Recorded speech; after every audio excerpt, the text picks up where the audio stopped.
¿Qué tal, hermanos? Ya estamos en Mateo capítulo 28 y quisiera comenzar con una pregunta tan importante como la siguiente. ¿Qué tan importante es para nosotros la resurrección de nuestro Señor Jesucristo? ¿Qué has aprendido acerca de ella? ¿Qué es lo que conoces acerca de la resurrección? Entonces, entrando ya ahí con esa pregunta, quisiera invitarte a que menciones ahí en los comentarios qué te ha parecido la doctrina de la resurrección de Jesús. Vamos ahora a estar leyendo el capítulo 28 de Mateo y espero de que allí en casa, con los hermanos, con tu familia, comiences también a hacer algunas aplicaciones y observaciones acerca de este capítulo de Mateo 28. Es de suma importancia para nosotros los cristianos leerla, comprenderla, analizarla, creerla. Así que esa es la pregunta que voy a dejar hoy para el capítulo. Vamos a entrar al capítulo 28 el día de hoy. Y espero de que puedas tomar notas, hacer preguntas.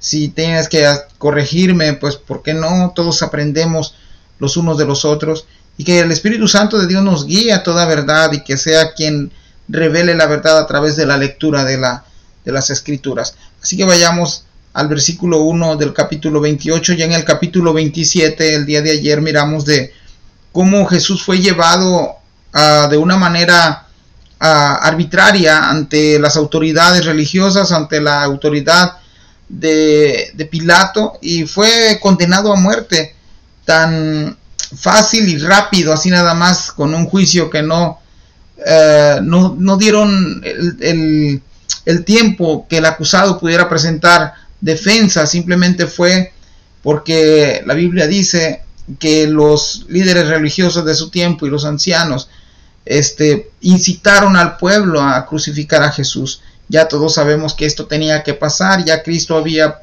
profetizado eso a sus discípulos, y no solamente él, cientos y miles de años atrás ya la Biblia había dicho que esto era necesario que ocurriera para que nuestros pecados fueran llevados a la cruz del Calvario y expiados por la sangre de nuestro Señor Jesucristo. Así que vayamos a Mateo, y esto va a ser un capítulo glorioso para nosotros, lleno de esperanza, lleno de luz, lleno de paz, lleno de esa esperanza que todos necesitamos aprender del Evangelio.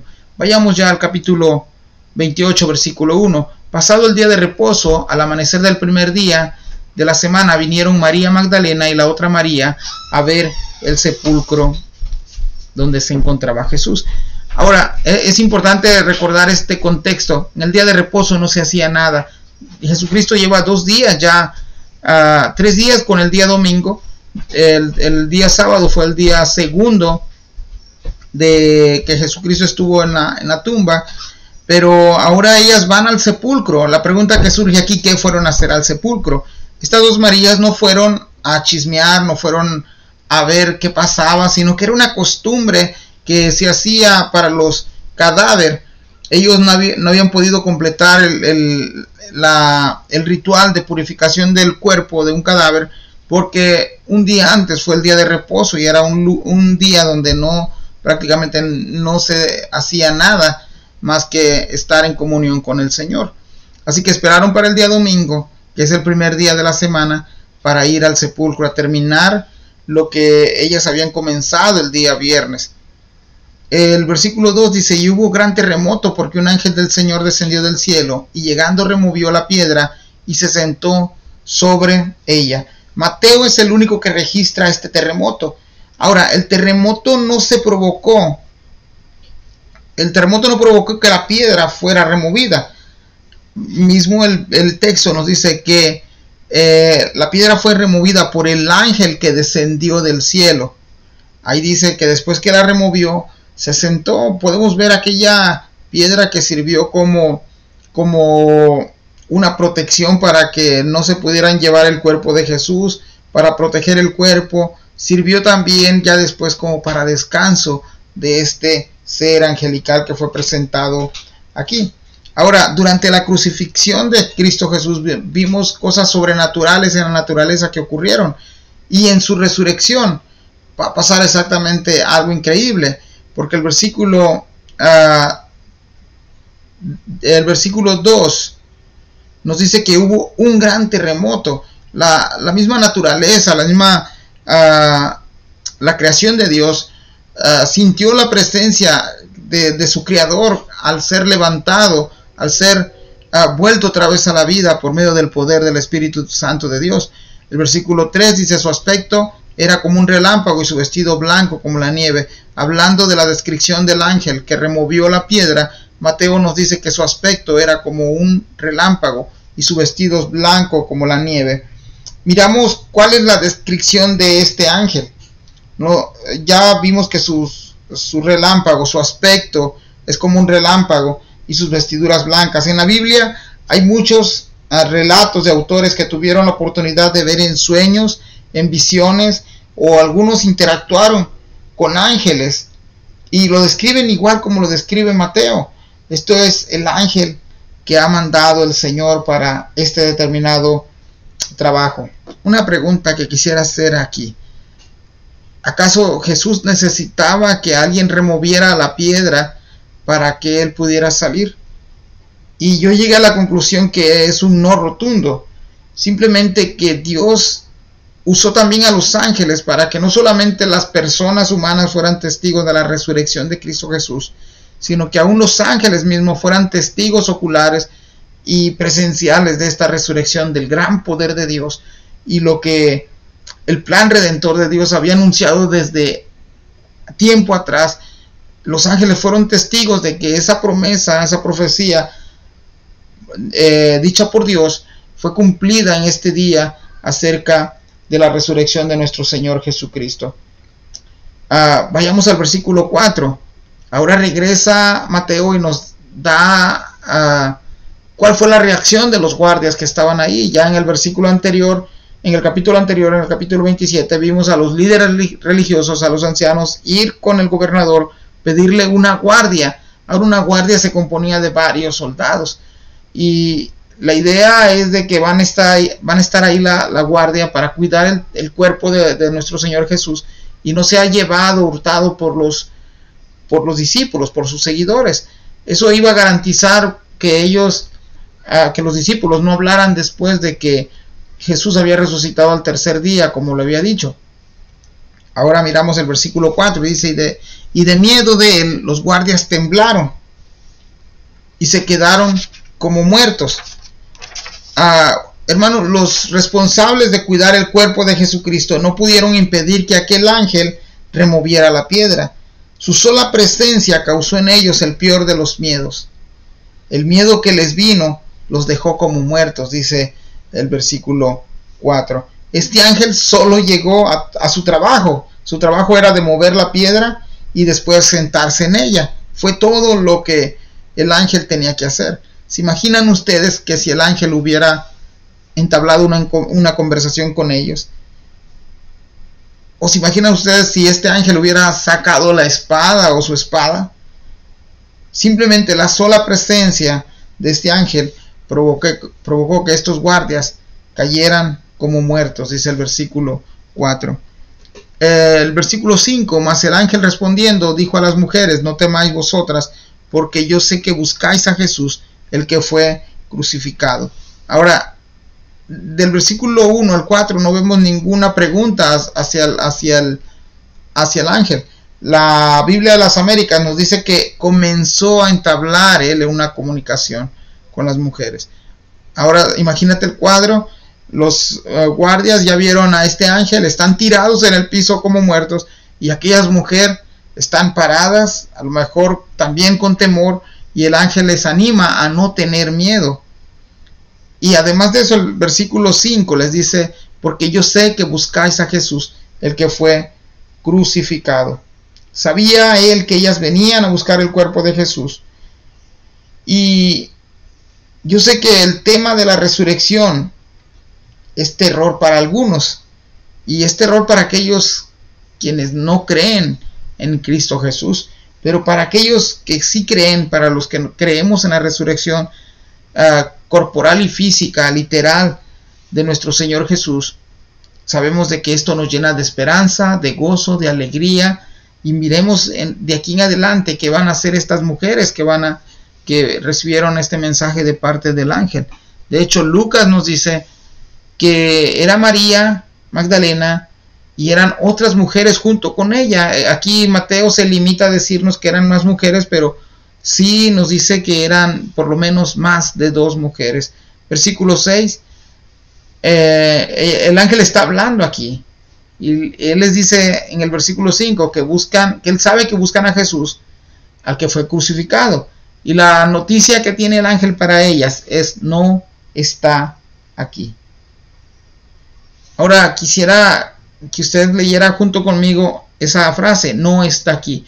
¿Te imaginas qué pasaría por la mente de estas mujeres en esa fracción de segundos? No está aquí. Y enseguida el ángel sigue: pues ha resucitado. ¿Cuál sería el impacto de esta noticia a estas personas? ¿Qué pasaría por sus mentes? ¿Cuántas preguntas estarían divagando en la mente de estas personas? El ángel sigue hablando y les dice: ha resucitado. ¿Cuál sería la expresión en sus rostros de estas mujeres? ¿Quedarían con admiración o recordarían las palabras de Cristo Jesús cuando aún estaba en su cuerpo físico, terrenal, junto con sus discípulos? Y aún no se queda ahí el ángel.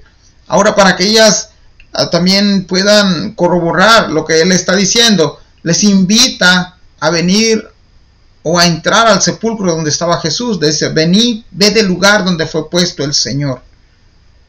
Es interesante cómo el ángel les anima y les da valor. Ellas totalmente fueron diferentes a los soldados que estaban cuidando. Aquellos cayeron de miedo, pero estas tuvieron temor, y más adelante nos va a decir eso este capítulo. El versículo 7 dice: e id pronto y decid a sus discípulos que ha resucitado de los muertos. ¿Te imaginas esta gran noticia? Y por eso al inicio te decía cuál es la importancia que nosotros creamos en la resurrección de nuestro Señor Jesucristo. ¿Qué importancia tiene para nosotros la resurrección de Jesucristo? El versículo 7, el ángel les comienza a dar unas directrices a estas mujeres y les dice: id pronto y decid a sus discípulos que ha resucitado de los muertos. Interesante que no dice que ha resucitado de los vivos, ¿verdad? Ha resucitado de los muertos. Ahí específicamente está en un panteón, en un lugar donde se entierran los muertos, y el Señor ha resucitado de ese lugar. Además de eso, la siguiente directriz que dice el ángel ahí: y aquí va delante de vosotros a Galilea, allí le veréis, he aquí os lo he dicho.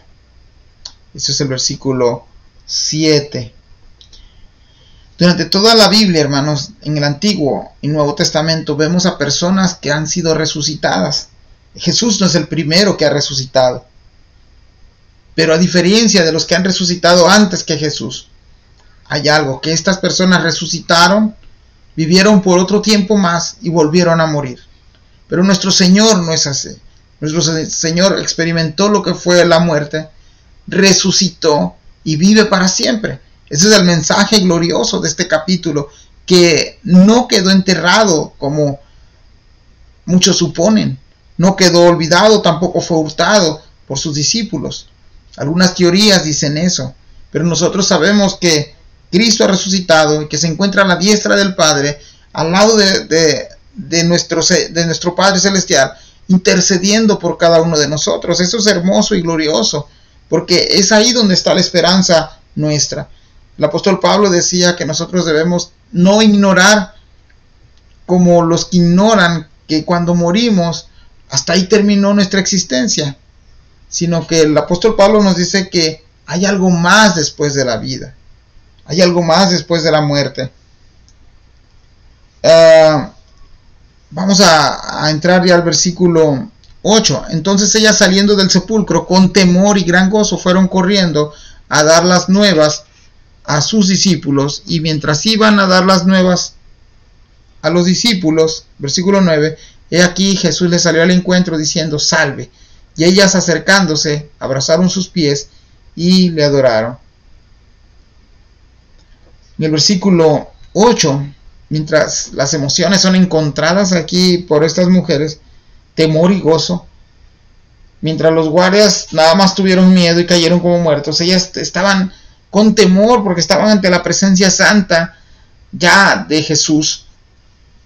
Ese fue el temor, que es un temor que mira a aquel Dios encarnado, adorarle, es como dice el versículo 9 ahí. Así que la gran noticia para los discípulos es de que Jesús ha resucitado. Esas es las nuevas que menciona ahí el versículo 8 y 9. Miremos las emociones otra vez de estas personas. Iban con alegría, recordaron lo que el Señor Jesús les había dicho antes, y ahora ellas comprueban que lo que Jesús les ha dicho es cierto. ¿Cuál es la noticia que van a dar? Que Él ha resucitado, que Jesucristo ha resucitado, que Jesucristo venció la muerte. Apocalipsis 1, 17 y 18 dice: no temas, yo soy el primero y el último, el que vivo, y estuve muerto, mas he aquí vivo por los siglos de los siglos. Amén. Ese es nuestro Señor Jesús, que ha resucitado. Ellas van corriendo a dar las noticias, y por si quedaba dudas de la resurrección del Señor Jesús, Él mismo les sale al encuentro. Qué maravilloso es esto que estamos leyendo, porque nos llena de esperanza, nos llena de ese gozo que vamos a tener al estar delante de nuestro Señor Jesucristo, no como muertos. La Biblia dice que Él es un Dios de vivos, no de muertos. Así que esa es la esperanza que nosotros tenemos, que un día estaremos en la presencia de Dios tal y como Él es. Sigamos adelante ahí en el versículo 9. Si también queda duda que Jesús es Dios encarnado, miremos lo que pasó en el versículo 9.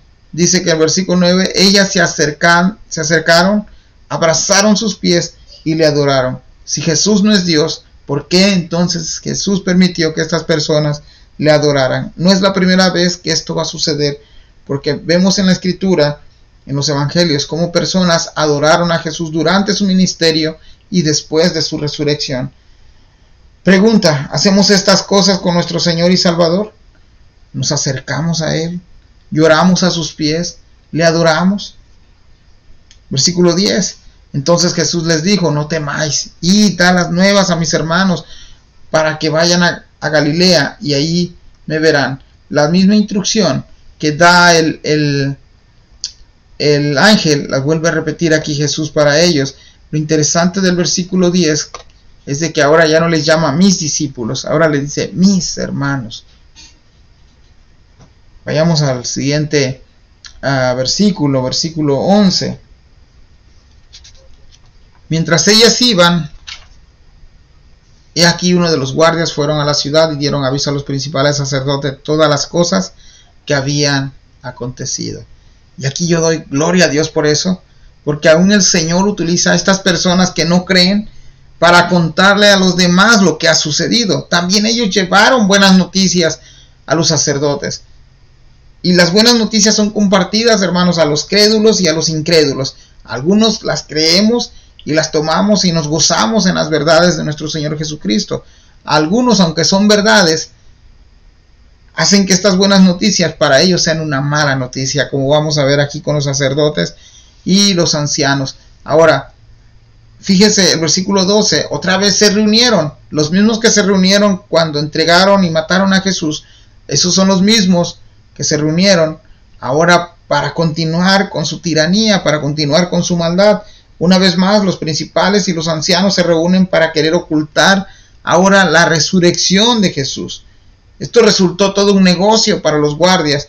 Miremos el versículo 12, dice: y reunidos con los ancianos y habido consejos, dieron mucho dinero a los soldados. Imagínense, la palabra soldados ahí es en plural, así que por lo menos habían 10 o 15 o 20 soldados, y para que pudieran callarle la boca tuvieron que dar mucho dinero. Eso es una enorme cantidad. Ellos no pudieron ocultar la verdad de que el Señor Jesús había resucitado. Miremos que dice el versículo 13, diciendo: decid vosotros, sus discípulos vinieron de noche y lo hurtaron estando nosotros dormidos. Esta es la idea que los principales sacerdotes y los ancianos le dieron a los soldados. Esto no dijeron los soldados cuando vinieron a ellos. Los soldados dijeron lo que había acontecido, Pero ellos ahora le dicen, si les preguntan, ellos sabían que esta verdad iba a salir a la luz, pero ellos quisieron ocultar esta verdad diciéndoles, sus discípulos vinieron de noche y lo hurtaron estando nosotros dormidos. 4 objeciones que tengo aquí para este versículo 13. ¿Los contrataron para velar o los contrataron para dormir? Esa es mi primera pregunta. Si estos soldados fueron contratados para velar la sepultura del Señor Jesús, entonces ¿por qué se durmieron? Pregunta número 2. Si estaban dormidos, ¿cómo sabían que fueron los discípulos? No se pudieron dar cuenta porque estaban profundamente dormidos. Y pues ¿cómo supieron si se robaron el cuerpo? ¿Cómo supieron que fueron sus discípulos? Tercera pregunta. ¿Acaso no un descuido como este le costaría la vida a un soldado romano? Eso era el precio por un descuido de tal magnitud, vida por vida. Y la última pregunta, el delito de hurto tenía que ser castigado, más tratándose de un cadáver. En otras palabras, si ellos sabían que los discípulos habían robado el cuerpo de Jesús, entonces ¿por qué no fueron y los aprendieron? No había argumentos sólidos para que ellos pudieran creer lo que estas personas habían dicho que dijeran. El versículo 14 acaba por echar abajo ese argumento de los ancianos y los líderes. Y si esto lo oyera el gobernador, nosotros le persuadiremos y os pondremos a salvo. Ellos utilizarían sus puestos de liderazgo para convencer al gobernador y otorgar un indulto a los soldados. Es increíble cómo la muerte de Jesús sacó a la luz lo que estos líderes y ancianos eran verdaderamente. Dentro de ellos había lujuria, había mentira, había asesinatos, habían robado, eran envidiosos, eran sin amor y lo más importante, no tenían la presencia de Dios en su vida. Cuidémonos de ser de este tipo de religiosos y busquemos a Jesús en toda la Biblia. Él es nuestro modelo a seguir. De ahí en adelante vamos a entrar en el versículo 16. En el 15 es importante ahí también comentarlo porque dice, y ellos tomando el dinero hicieron como se les había instruido. Este dicho se ha divulgado entre los judíos hasta el día de hoy. Recordemos también de que Mateo está escribiendo en los tiempos que el cristianismo ha cobrado auge, y cuando él empieza a escribir, lo que se dice aquí de Jesús es lo que se comentaba en esos días. Hoy en día, gracias a Dios, la escritura nos ha abierto los ojos a muchos, incluso a muchos de los judíos han sido alcanzados por Cristo Jesús y han conocido la verdadera interpretación de la Biblia y han llegado a los pies de Cristo Jesús como su Salvador, como su Mesías prometido, pero aún falta mucho por hacer. Versículo 16, y aquí viene la centralidad de este capítulo. Pero los 11 discípulos se fueron a Galilea, al monte donde Jesús les había ordenado. No vimos al ángel decir qué monte era, pero yo pienso que es el mismo monte donde Jesús dio las bienaventuranzas. Era un monte conocido por ellos, a lo mejor era un monte donde ellos se acostumbraban a reunir. Ellos fueron allá. Versículo 17, y cuando le vieron, le adoraron, pero algunos dudaban.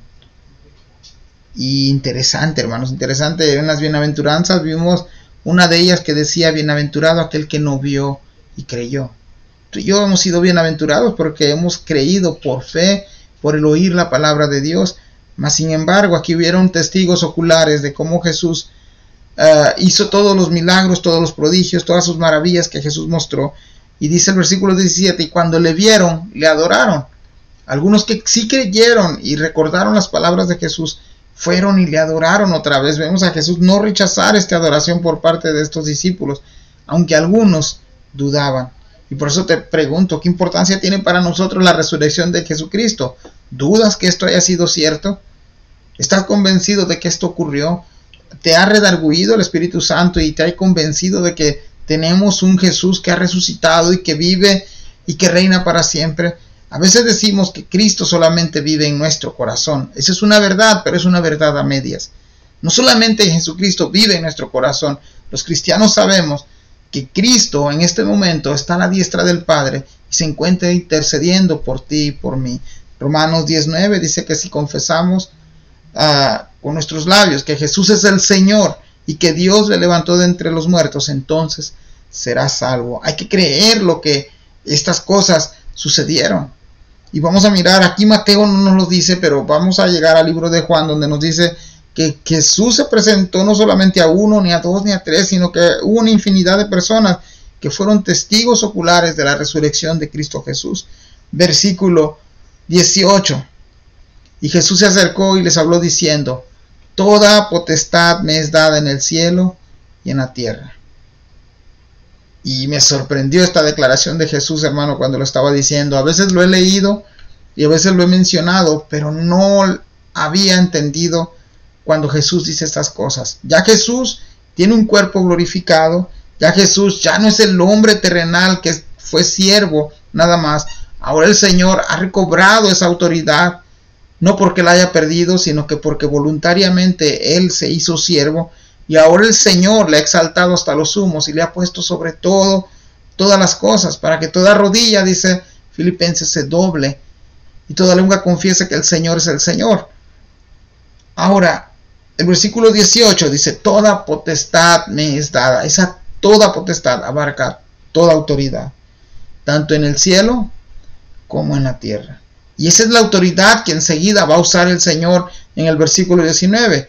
Por tanto, como Jesús tiene la autoridad, id y haced discípulos a las naciones. Quiero hacer un paréntesis aquí. Los discípulos, hermanos, no se hacen de la nada. Los discípulos no nacen espontáneamente. Los discípulos se tienen que formar. Y vimos a Jesús formar a 12 discípulos. Uno de ellos parece que, aunque convivió y estuvo con Jesús, no aprendió de Jesús, no aprendió del Maestro. Pero 11 discípulos de ellos fueron capaces de trastornar al mundo con este mensaje. Y la autoridad que han recibido no van por sus propias fuerzas, no van por sus propios medios, van por el poder de Cristo Jesús, por el poder del Espíritu Santo de Dios. Van porque el Señor les ha puesto esa autoridad que Él mismo ha recibido. No porque los predicadores o los evangelistas o los pastores sean buenos, sino porque el respaldo de la palabra de Jesús viene por el mismo Jesús. Id y haced discípulos a todas las naciones. ¿Dónde tenemos que comenzar a ser discípulos? En realidad somos discípulos que hacen discípulos. Algunos pueden llegar a la conclusión: bueno, esa ordenanza es para los discípulos de ese entonces de Jesús. Hermano, yo te quiero decir que esta ordenanza sigue vigente hasta el día de hoy y es para la iglesia de Cristo. Dice el versículo 19: no solamente hacer discípulos, el siguiente paso es bautizándolos en el nombre del Padre y del Hijo y del Espíritu Santo. Yo quisiera que notara aquí cuando dice bautizándolos en el nombre del Padre, el Señor no mandó a circuncidar a nadie. El Señor mandó a bautizarlos. Y los mandó a bautizar no solamente en el nombre del Hijo ni del Espíritu. Usa las tres personas ahí de la Trinidad.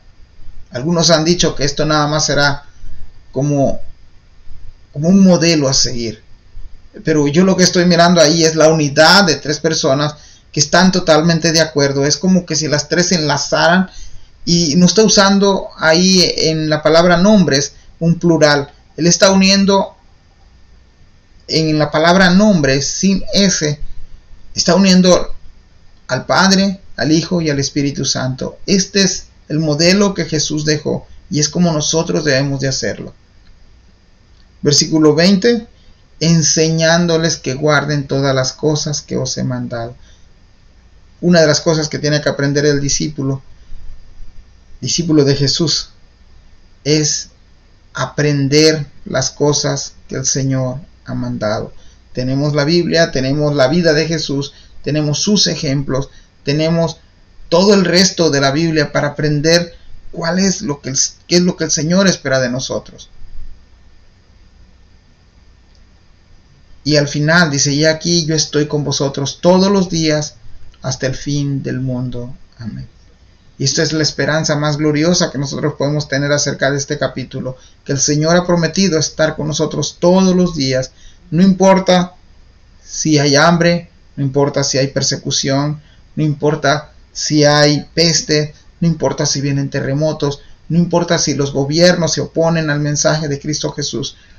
Cristo ha prometido respaldar, porque la autoridad que tiene el cristiano y el discípulo de Jesús no es humana. Es el poder de Dios ejerciendo en la vida de cada persona que comparte el Evangelio del Señor. Dios te bendiga, hermanos. Este es el capítulo 28. Espero que haya más aportaciones acerca de este capítulo. Y te doy gracias ahí por escucharme. Comparte este video a los demás para que otras personas puedan ser edificadas por medio de estos estudios.